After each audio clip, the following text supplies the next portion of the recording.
Welcome to Connections Radio Show, where we talk about ideas that matter. I'm glad you've made the connection and are with us today. I'm Lori Fitz, your host.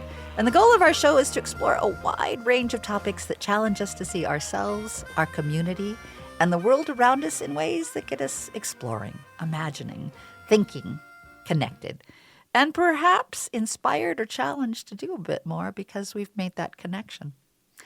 Our topic today is celebrating Anishinaabe songs, their power to connect and heal. Joining us is author Marcy Rendon, and she is of the White Earth Ojibwe tribe. And she has written Anishinaabe songs for a new millennium. Welcome, Marcy. I'm so glad you're here today.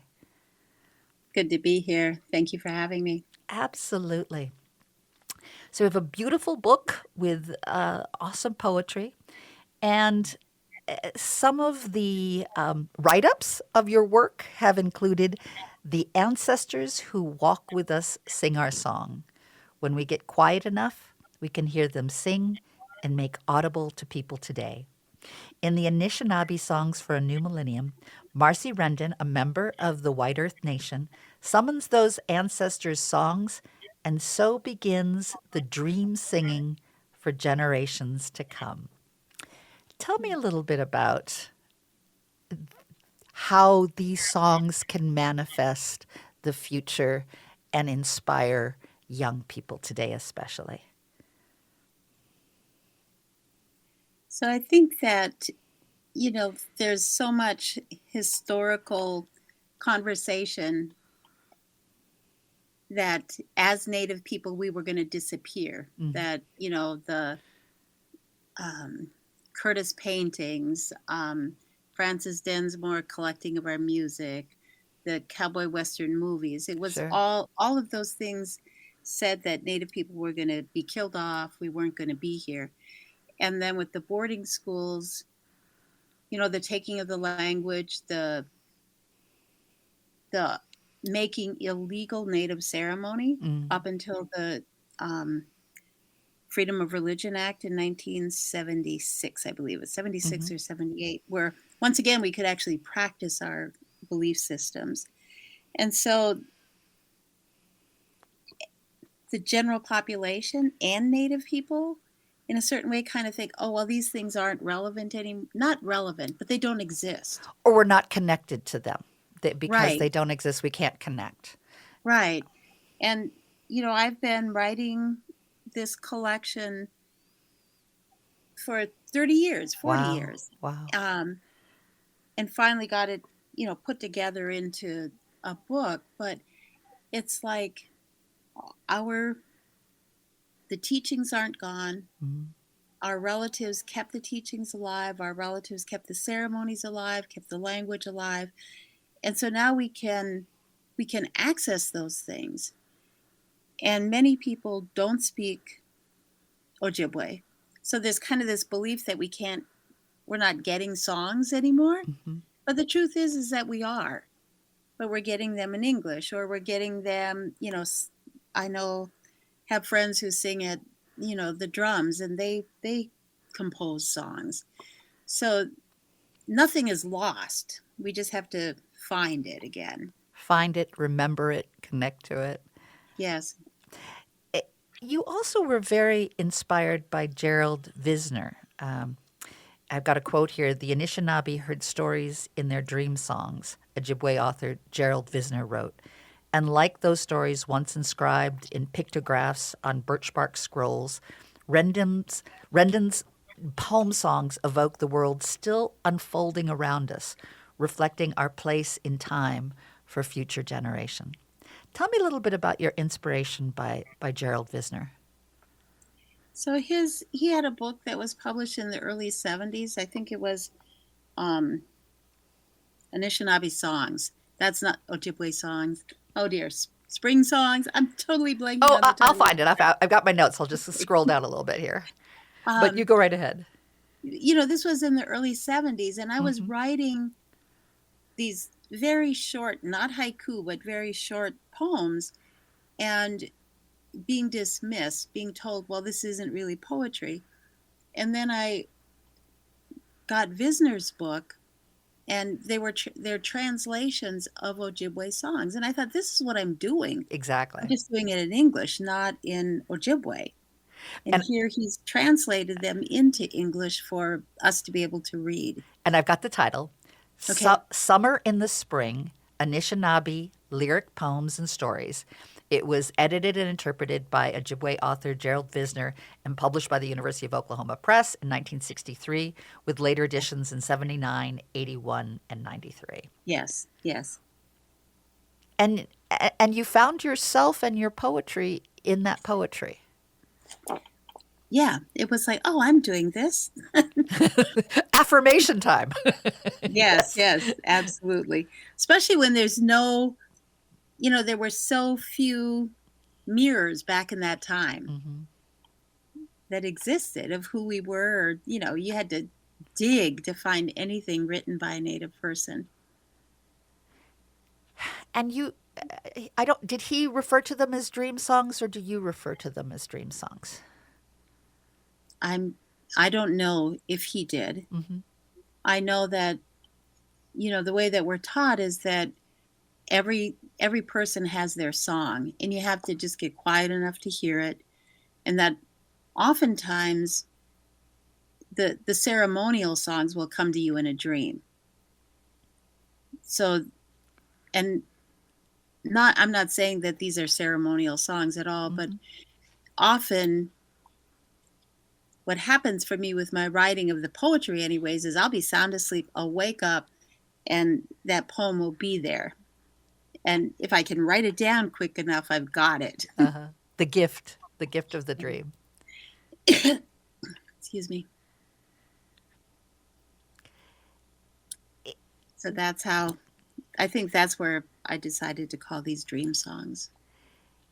It's also been written about you that her singing, breaking the boundaries that time would impose, carries the Anishinaabe way of life forward in the world.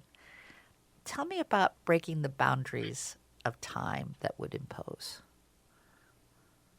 Oh dear, who wrote that? I believe it. That's our friend Heather, I bet. My guess is Heather. Heather Skinner, thank you. And again, I give him you permission to let go. That's a crazy question. I'm not going there. No, I think, there's something about this, like there's been this cap put on, what we can or can't do, or what's lost, what's forgotten. And I'm writing, and a lot of what I'm saying is these things haven't been forgotten. They're not gone. We just have to pay close enough attention, whether that's to the ceremonies, to the language. So like my language teacher, Mimigwesi, he's doing an online Ojibwe language course, and I think there's like 1,000 people signed up on it. Isn't that wonderful? And that's across the country. Yeah. I mean, he has students from New Zealand apparently, but he's not the only one teaching the language.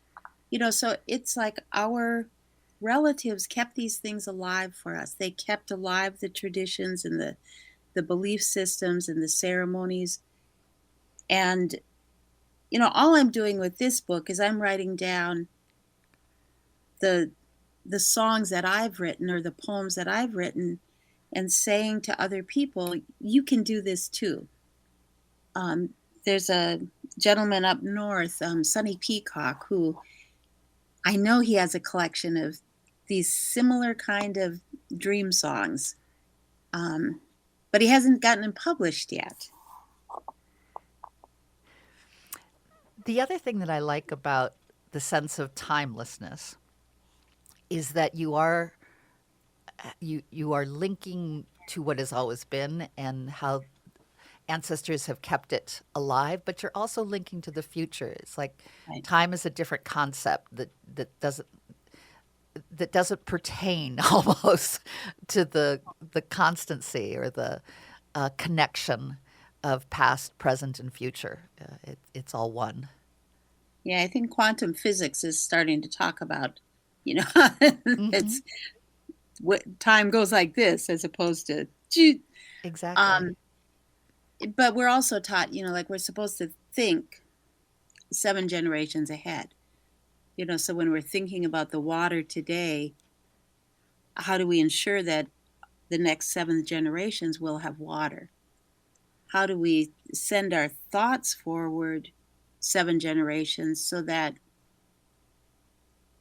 people in the future know that we're thinking about them, praying for them, sending the best ahead for them? And in that way, time isn't locked into past, present, and future. Right. It's more fluid. And perhaps we sense the 7 generations before and their prayers and thoughts for us. Yes. And their imaginations and gifts of what they wanted and believed for us. Right, right. And what I was in South Dakota, and one of the elders was talking about how, like during the time when things were illegal, whether it was the language, the ceremonies, the songs, people went underground. They just did it undercover so that things would be remembered, so that they could be brought forward. Mm-hmm. And we're in a time now where we don't have to go undercover. We can bring it forward. We can sing out loud. Yes. Unfortunately, I need to go to break, but I want to make sure that our audience knows how to get your book, Beautiful Poetry. I'm going to suggest that you go to upress.umn.edu. That's upress.umn.edu. When you go to that site, look up Marcie Rendon, and that's MarcieRendon, Marcie Rendon. Marcie's got lots of books. Go for get all of them, but especially look for the Anishinaabe Songs for a New Millennium. And in our next segment, Marcie, I'd love to have you share some of your poetry with our audience. I love your poetry, and I'd love to have you share a little bit about each one that we choose today to share. So thank you. We'll be right back. There we go. After a few short commercials.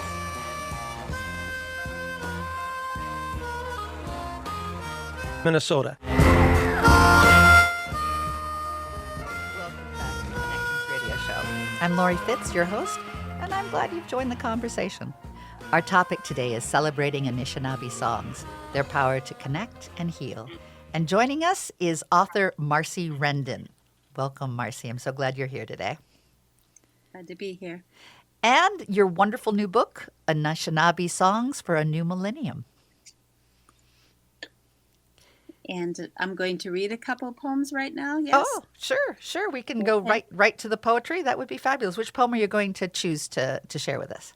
Well, I think the first two that are in the book, they're, like when you're listening to people sing at the drum, mm-hmm.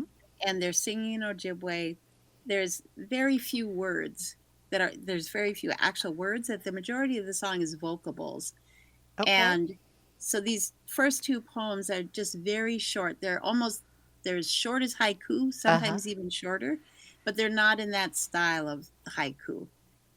But they're to create an image, make people think about what could be happening in the poem. Mm-hmm. So the first one is thunder calling. I heard that bird sitting on the ground.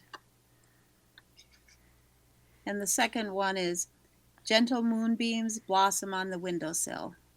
I love that. So again, they're just very short. And if they were to be sung at a drum or in the traditional Ojibwe style, there would be a lot of vocables surrounding that little group of words. Take me back to that second one again. I love moonbeams on a windowsill. Gentle moonbeams blossom on the windowsill. I mean, it takes you right to that windowsill, doesn't it? And looking out at the stars. I mean, it may be short, but the image is strong. And that's typical, at least in my experience, of the traditional songs, where there's a whole lot is said in very few words, or there's an image that's created. That, so like in that first one, thunder calling, I heard that bird sitting on the ground. the thunderbird plays a huge spiritual significance in Ojibwe culture. Mm-hmm. And so that those few words can evoke any number of images for different people depending on who's reading it or listening to it. I also love the one that starts with grandmother walks moonlit trails. Would you share that one too? Sure. This is a collection of 4 very short ones that are linked together. And when I was working with the editor, Eric, he's the one that helped form some of these. Mm-hmm. I mean, they were already written, but he said, well, let's link these ones together. So this one, grandmother walks moonlit trails, sucking maple syrup cubes, birch bark wraps itself around her, while black bear guards her path. 2. At the water's edge, in a rock upon the path, flickering in an evening flame, I see her face. 3. Mist rises off the lake, trees shiver, fish slide, spirits rise, ancestors sing away aloneness. 4. Grandmother stands on sacred ground, the ancient ways are never lost, only, maybe, temporarily forgotten. Lakes of rice and Turtle Island riverbeds regenerate ancestral memory. It is not a gift easily forgotten. I remember my ancestors' words. There's so much packed in all of that. I'd love to go back to that number 1. And we talked a little bit earlier before the show about the birch bark. So grandmother walks in moonlit trails, sucking maple syrup cubes. Birch bark wraps itself around her, while black bear guards her path. Tell me again about the birch bark and how important that is to the Ojibwe people. Well, the use of birch bark is in almost everything in Ojibwe life, from that lines sucking maple syrup cubes. So you can make vessels out of birch bark, and traditionally people would collect the birch bark in those, and then it would get boiled down, and you can make the sugar cubes in the little boxes of birch bark. The traditional teachings were written on birch bark of the pictographs from the ceremonial that are used in the ceremonial lodges were written on birch bark. I've heard that lightning won't strike a birch bark tree. So there's many utilitarian uses for birch bark. There's medicine that grows on the birch bark tree. There's, medicine in the bark. So there's just, that line, birch bark wraps itself around her, says a whole lot about the sacredness of birch bark, but then also how it protects at least the grandmother in this particular piece. And tell me about the black bear guarding her path. Just that. It's guarding her, okay? Yep, we all, that's another teaching. We all have, spirits that watch out for us, protect us. For some, it's a black bear. For some, it's another, ancestor. Well, the bear seems very maternal to me as well. So there's a maternal strain of a bear protecting its grandmother, the grandmother who's walking on the moonlit trails. Mm-hmm. And then there's the evening flame where you see her face. Is that like the dream? So at night, if you build a fire by the lake, you can see the fire in the lake. You can see the images of people around the fire, or images that aren't physically there. So this poem is referencing all of that, the sacredness of the fire, the sacredness of the water, the sacredness of the rock. Mm-hmm. In our culture, we're taught that everything has spirit, everything has life. And so everything in those 4 lines has life. And it continues in the next one, with the mist off the lake, which, when the mist rising, has a spiritual feeling to it as that mist rises, as well as the spirit of the fish sliding rising, and I love this part. The ancestors sing away aloneness. Yeah. Tell me about that. Well, we're never alone. You know, you can be all by yourself. But again, back to that, while black bear guards her path. You know, there's always ancestors that are walking with us. So we're never alone. And grandmother stands on sacred ground in the fourth stanza. The ancient ways are never lost, only maybe temporarily forgotten. That references the whole, the policies against us as Native people that were meant to make us disappear. And then we're taught, everybody's taught, including Native people, in the educational system that, the songs disappeared, the ceremonies disappeared, that we disappeared. If I visit in New York, there's people who say, well, the Indians are dead. No, I'm not. I'm here. Yeah. So there's some way where we think that things have been forgotten, but our ancestors and people who are living, our grandmothers, our aunties, our uncles, there are things that they remember, and they're ready to bring them forward and bring them out and to teach us again. We just have to be ready to listen. And to celebrate the lakes of rice. Yes. And to celebrate the Turtle Island riverbeds. Yes. And that regeneration through that celebration and that connectedness to the Turtle Island. I love how you put, it is not a gift easily forgotten. I remember my ancestors' words. Beautiful poetry. I'd like to remind our audience that you can have one of these beautiful books that is filled with lovely poetry by Marcy. To get her book, I encourage you to go to upress.umn.edu. Again, that's upress.umn.edu. And look up Marcy Rendon, Marcy spelled with a C-I-E. And be sure to look for the new book, Anishinaabe Songs for a New Millennium. And when we come back, we'll hear some more poetry from Marcy. Thank you, Marcy, for sharing, and I look forward to our next segment together. Right.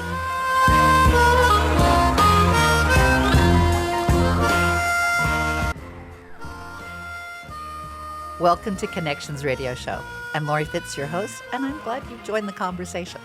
Our topic today is celebrating Anishinaabe songs, their power to connect and heal. And joining us is author Marcy Rendon, and she is sharing from her book, Anishinaabe Songs for a New Millennium. And I'm going to brag on you a little bit, Marcy. She was included in Oprah Winfrey's 2020 list of the 31 Native American authors to read. She's written numerous works of fiction and nonfiction, including the Cash Black Bear Mystery Series, the third volume of which, Sinister Graves, was a 2023 Minnesota Book Award finalist. In 2020, she received Minnesota's McKnight Distinguished Artist Award. And 2017, with poet Diego Vasquez, she received the Loft Spoken Word Immersion Fellowship for their work with the incarcerated women in the county jail system. Thank you for all that you do, Marcy. You bring poetry to all of us, and I appreciate that. Thank you. In this third segment, we talked about you sharing a little bit longer poem, Mad Dog Ogeechee Dog. And Yes. I'm just going to let you open up and run with that, and then we can talk about it after sharing that piece. Okay.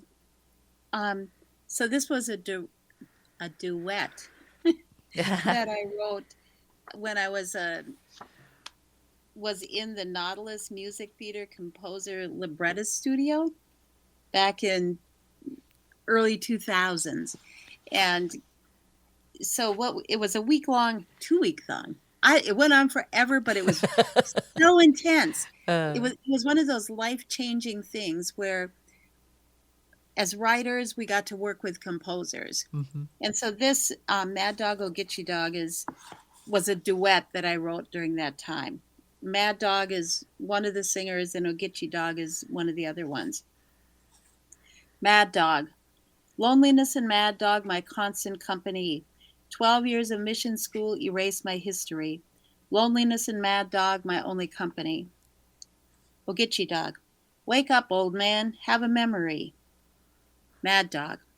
Loneliness, confusion, delusional illusions. All I have are drunken bones, a logger's long forgotten dreams. Loneliness and Mad Dog to keep me company. Oh Gitchy Dog. Wake up, old man. There are no broken memories, only forgotten destinies. Mad Dog. Oh ah yay ha oh ah hey. Drunken dreams are all you get from me. You want to know the past, my son? Oh ah ya hey oh ah hey. Romantic inconsideration for a history drenched in blood. Relocation, forced acculturation, termination, excommunication. Omnio Domnio, Jesus Christ. Oh ah ya hey oh ah hey. Romantic inconsideration for a history drenched in blood. Mad Dog and loneliness, my only company. Oh Gitchy Dog. I offered you tobacco, you pocketed the same. All I'm asking, old man, is to give me a name. Mad Dog. Mad Dog, Red Dog, Jack Pine Tree, Winter Wind, Snowblind, old fools like me. Oh Gitchy Dog. Wake up, old man. There are no broken memories, only forgotten destinies. Mad Dog. Black Dog, Old Dog, Crow Dog, Spotted Hawk, 3, Yellow Hawk, Raven Wing, goddamn me. Oh Gitchy Dog. There are no broken memories, only forgotten destinies. Mad Dog. The trees, they speak to me. Oh Gitchy Dog. The jack pine and the cedar preserve a dreamer's memory. Mad Dog. The trees, they speak to me. Oh Gitchy Dog. Birch and willow hold dreams waiting to be free. Mad Dog. Mad Dog, Drunk Dog, Gitchy Gaye, oh wah hey, Red Dog, Yellow Dog, Jack Pine Tree, dreams set free. Mad Dog, Black Dog, Gitchy Gaye, Mad Dog. Gitchy Dog, oh Gitchy Dog, oh Gitchy Dog, oh Gitchy Dog, oh Gitchy Dog, And then they sing together, Mad Dog and a Gitchy Dog. Drunken bones and long forgotten dreams, remember destiny. The jack pine and the cedar preserve a dreamer's memory. So that's that. A very powerful song. And a song about destiny and a renewed sense of destiny versus the challenges and the pain. Tell me more about Mad Dog. I read this recently at a poetry reading, and it was a mixed group of native folks and non-native folks. And I said, how many of you know what Mad Dog is? And all the native folks raised their hand, and the majority of non-native folks didn't know what it was. Mad Dog is a very cheap alcohol that it's been so long since I drank, I don't even know, but you used to be able to just get it because it was cheap. And so a lot of people on the streets would drink it. But Mad Dog is like the elder here who's kind of lost in addictions or whatever. And here's this young person, Oh Gitchy Dog, saying to the elder, I want my name. Tell me. Tell me our traditions. Tell me our history. And hold the dreams. Hold the dreams. Yeah. And by having them sing together, have they made connection? Have they been able to create the destiny for each other? Right. At the very end, Mad Dog does give him his name, Oh Gitchy Dog. So like if it was when you take the sheet music, you don't know that the that the second character's name is Ogechi Dog. Got it. How was it to write for opera and musicals and integrating the Ojibwe music? You know, I'm Ojibwe. That's what makes the second half of the book Ojibwe music, is that's who I am. Exactly. But I can't sing. I don't sing. I don't know how to write Western notation, musical notation. And so in order for these things to be set to music, I have to work with a composer, someone who knows how to, put the musical notes there so that someone can sing it, or so that it can be played on the piano or in an orchestra. And so I've worked with native composer Brent Michael Davids, non-native composer Ann Milliken.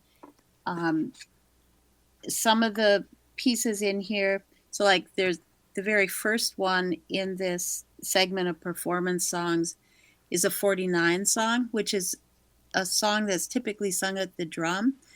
And I worked with Mark Erickson, who's a traditional singer on the drum, and I wrote the words and then he sang it so that it could actually be recorded for one of my theater pieces. And so there, it's interesting. It's like, let me see which one it was that we talked about. But it also gives you great hope that even if someone doesn't know how to read sheet music, they can create music. If they don't know how to play a guitar, That's right. They can still connect with their song, which gets back to what you shared with us in that first segment, is that we all have a song. How do we discover that song within us? And then Right. the next step is, how do we share that song with others and connect with others in their song? Right. Which I see in your collaboration work that you do, is how do you bring the Ojibwe song and work with non-natives with their song and create a welcoming choral of music. I think that there are Native people who know how to, do the West, like Brent, he knows how to do the Western musical notation. Liz Jackalau from Fond du Lac, she's getting her PhD in Native music, Ojibwe music. Like I'm sure she knows how to. She knows how to sing. She knows how to do the musical notation. She knows, like she can do this. Yes. The whole package. And so can Mark Erickson. Well, I don't know if Mark writes musical notation. He can create it so that it can be sung at the drum. But yes, like it's another way of saying there are so many people out there who once you stop and pay attention to this world that's here, there's so much more that can be done, and so many of the things that can be written and shared and move forward to, like I said, to these future generations, like we talked about earlier. The 7 generations forward. Yeah. Well, on our next segment, I'd love to have us talk about Of This Turtle Isle, that poetry, because I think that takes the next step as well in terms of how do we create connection amongst all of us. But before we go to break, I want to make sure that our audience knows how to get your book, how to celebrate your poetry. And what I would recommend is going to the U Press, and that's upress.umn.edu, and then look up Marcy Rendon, and that's spelled with a C-I-E with Marcy, and Rendon is R-E-N-D-O-N, and then look for Anishinaabe Songs for a New Millennium, and that's, of course, through the University Press. So we'll be right back, and in our next segment, we'll have a poem that brings a lot of different ideas together that I look forward to having you share.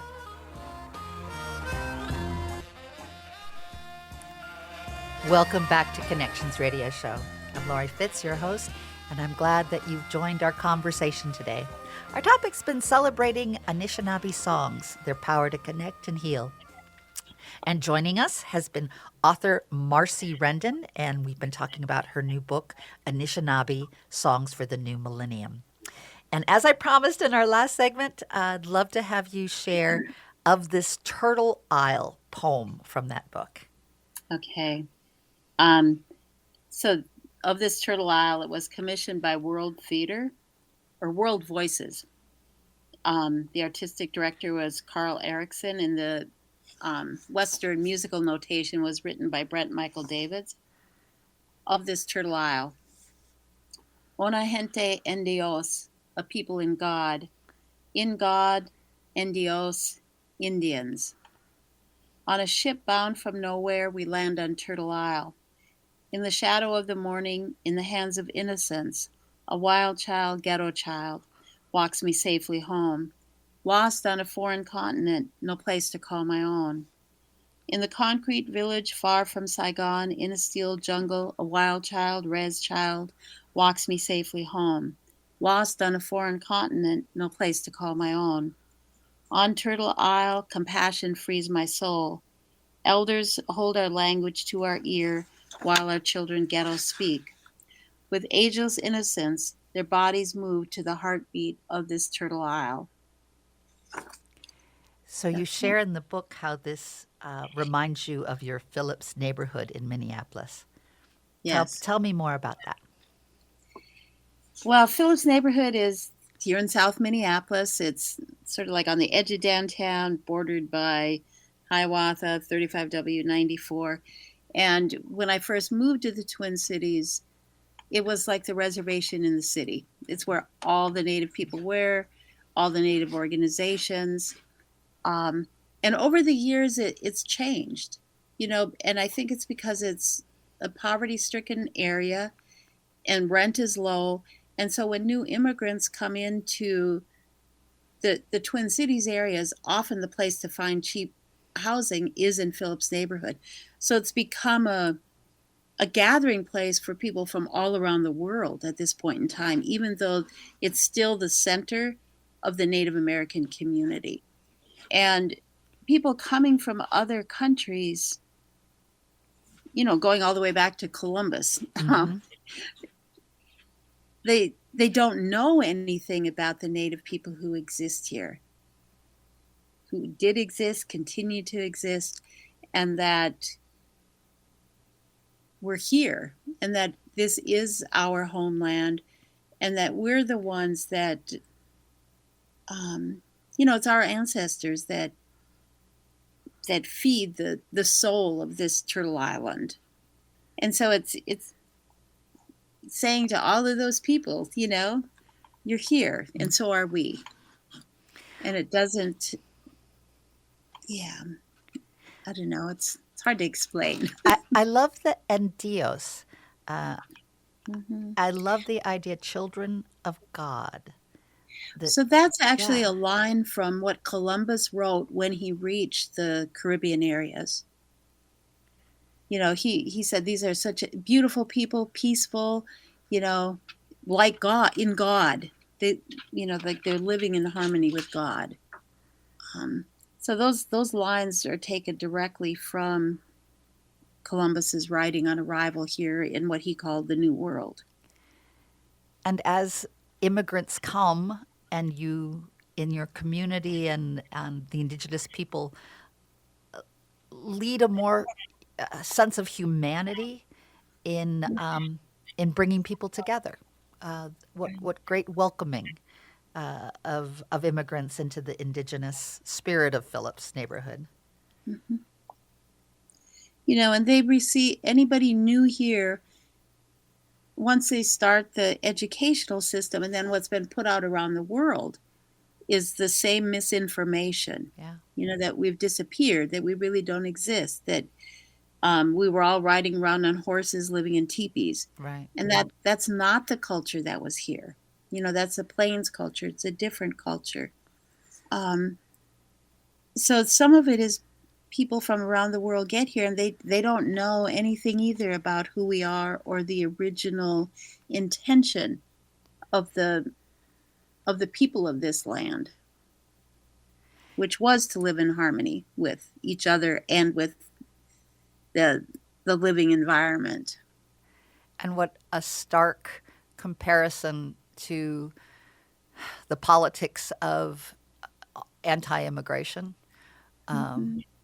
which is tragic, and again lies about that as well. Right. And how beautiful the comparison is, that is a welcoming force to live in peace and to connect, and to hear each other's song, Right. and to create that song together is, such a beautiful heart, a beautiful way to live on the Turtle Isle.